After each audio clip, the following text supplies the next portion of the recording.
My name is David Harrison Greis. Welcome to the Greis Report, your unfiltered daily voice for truth.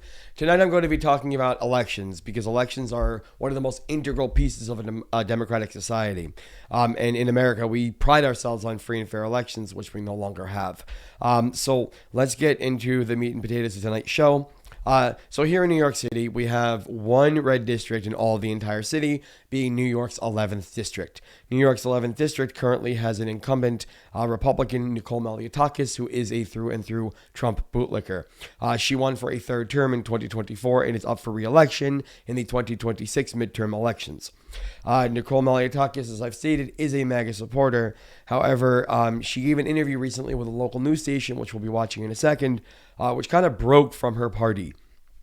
So in this interview, she actually discusses how the Texas Republicans opened up the floodgates when it comes to redistricting and how redistricting should only be really once every 10 years when it comes to a census.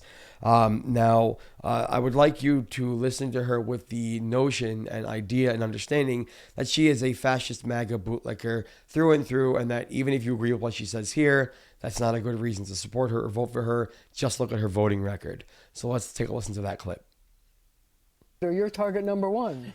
Well, I think that, first of all, I think it was wrong that the Republicans in Texas open up this floodgate. I don't agree with it. And it's clear in the law that that politically redrawing our maps has to be done every decade, once a decade, as it relates to the census. So it shouldn't be happening. But here we are. And we're going to have to just continue to fight the state legislature on this. They can't do it, number one, without a constitutional amendment. And that constitutional amendment would have to be approved by the voters. So the earliest this could happen would potentially be for 2028, but the voters will have a say unless they dismiss the will of the voters like they did. It's a fair thing, right? It's fair that she said that.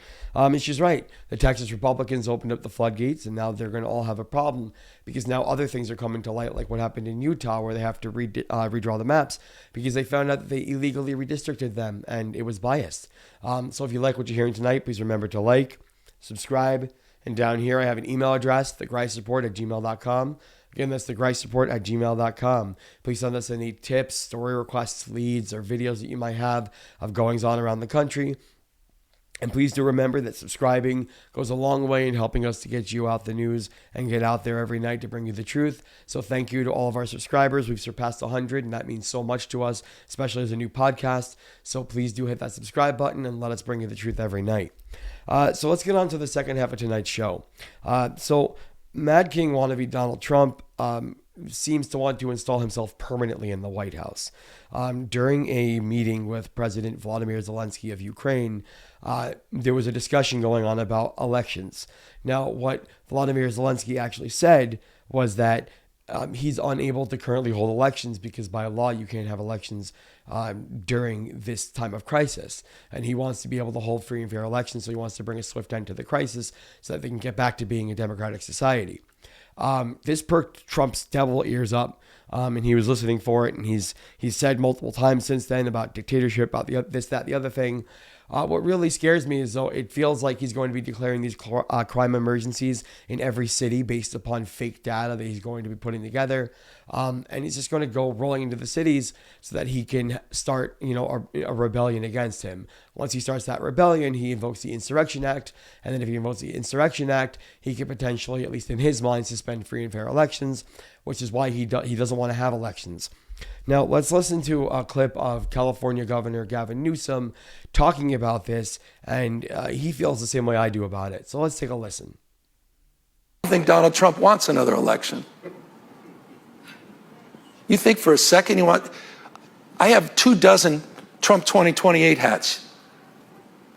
His folks keep sending me.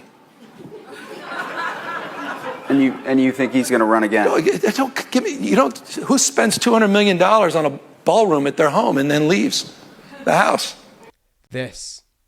All of this, he is absolutely correct. And this is why we must not forget what they're actually going to be trying to do. We must make sure and hold them accountable for free and fair elections. Please do remember to like our channel, subscribe to it. If you have any questions, please feel free to reach out or join in the comments. My name is David Harrison Greis. This is the Greis Report, signing off.